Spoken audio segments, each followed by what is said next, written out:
Hello students, Bangla study with Chitra YouTube চ্যানেলে তোমাদের সকলকে স্বাগত জানাই। আজকে চলে এলাম নতুন আর একটা নোটসের ভিডিও নিয়ে। তো প্রথম থেকে শেষ পর্যন্ত সঙ্গে থাকো। আর নোটসটা ভালো লাগলে অবশ্যই লাইক কমেন্ট সাবস্ক্রাইব করে দিও আমাদের চ্যানেলটা। আর আজকে তোমাদের সঙ্গে কিছু কথা বলে নিই। তোমাদের অনেকেরই একটা প্রশ্ন যে এভাবে পয়েন্ট করে লিখলে কি নাম্বার পাবো। আমি নিজেও এভাবে পয়েন্ট করে লিখে নাম্বার পেয়েছি, তাই আমার বিশ্বাস তোমরাও যদি এভাবে লেখো তোমরাও নম্বর পাবে।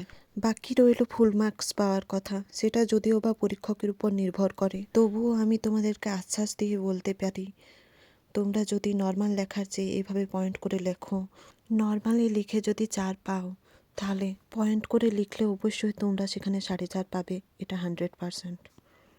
আমি এই জন্যই পয়েন্ট করে লিখি। আমার মনে হয় মেন পয়েন্টগুলো দেখলেই স্যারদের বুঝতে সুবিধা হবে যে এই পয়েন্টের ভেতরে কী লেখা আছে। তাই আমি সব লেখায় তোমাদেরকে পয়েন্ট আকারে দেওয়ার চেষ্টা করি, যাতে পরীক্ষকদের বুঝতে সুবিধা হয় আর তোমাদেরও সুবিধা হয় মুখস্থ করতে। তাই আমি এভাবেই লিখি। আমি নিজেও এভাবে লিখে নাম্বার পেয়েছি, তাই আমার মনে হয় তোমরাও এইভাবে লিখলে অবশ্যই নাম্বার পাবে, যদি বানান ঠিক রাখো। তো চলো আর বেশি কথা বাড়াচ্ছি না, উত্তরটা শুরু করা যাক। প্রার্থনা কবিতার নামকরণ সার্থকতা। সাহিত্যে নামকরণ খুবই গুরুত্বপূর্ণ, কারণ নাম থেকেই রচনার মূল ভাব সম্পর্কে প্রথম ধারণা পাওয়া যায়। রবীন্দ্রনাথ ঠাকুরের প্রার্থনা কবিতার নাম শুনলেই বোঝা যায় এটি ভগবানের কাছে এক আন্তরিক আবেদন। এখানে কবি নিজের জন্য নয়, সমগ্র দেশের মানুষের জাগরণ ও কল্যাণ কামনা করেছেন। দেশের মানুষের ভয়মুক্ত, উদার ও জ্ঞান সমৃদ্ধ হয়ে ওঠার আকাঙ্ক্ষায় কবিতার প্রধান সুর। তাই কবিতার বিষয়বস্তুর সঙ্গে মিল রেখে প্রার্থনা নামটি একেবারে অর্থপূর্ণ ও যথার্থ। এই নামকরণ বিভিন্ন প্রকারের হতে পারে: বিষয় কেন্দ্রিক, চরিত্র কেন্দ্রিক, ব্যঞ্জনা কেন্দ্রিক। নিম্নে প্রার্থনা কবিতার নামকরণ কোন কেন্দ্রিক তা আলোচনা করা হলো। দেখো, 1 নাম্বার পয়েন্ট করবে প্রার্থনার মূল তাৎপর্য। কবিতায় কবি পরমেশ্বরের কাছে বিনম্রভাবে ভারতের কল্যাণ প্রার্থনা করেছেন, যা প্রার্থনা নামের সঙ্গে সরাসরি সামঞ্জস্যপূর্ণ।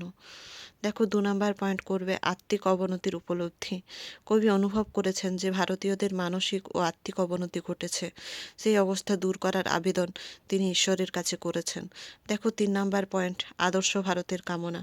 কবি এমন ভারতের স্বপ্ন দেখেছেন যেখানে মানুষ ভয়শূন্য, মুক্ত, জ্ঞানের অধিকারী এবং সংকীর্ণতার ঊর্ধ্বে।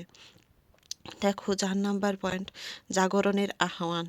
পরমেশ্বর যেন কঠিন আঘাতে জাতির চৈতন্য জাগিয়ে প্রাচীন গৌরব ফিরিয়ে দেন, এই আকাঙ্ক্ষায় প্রধান সুর। দেখো, নেক্সট উপসংহার। সব মিলিয়ে কবিতাটি কবির হৃদয়ের আন্তরিক ভক্তি ও দেশের মঙ্গলের আকাঙ্ক্ষা স্পষ্টভাবে প্রকাশ পেয়েছে।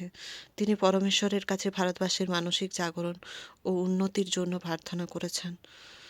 কবিতার মূল ভাবই হলো ঈশ্বরের কাছে বিনম্র আবেদন, তাই প্রার্থনা নামকরণটি সম্পূর্ণ ব্যঞ্জনাময় ও সার্থক। তোমাদের যদি নোটসটা ভালো লাগে তাহলে অবশ্যই লাইক কমেন্ট সাবস্ক্রাইব করে দিও আমাদের চ্যানেলটা। আর এই নোটসটা অবশ্যই তোমাদের বন্ধুদের সঙ্গেও শেয়ার করে দিও, যাতে তাদেরও হেল্প হয়। এবং এর পরবর্তীতে তোমাদের আর কী নোটস লাগবে সেটাও আমাকে কমেন্ট করে জানিয়ে দিও।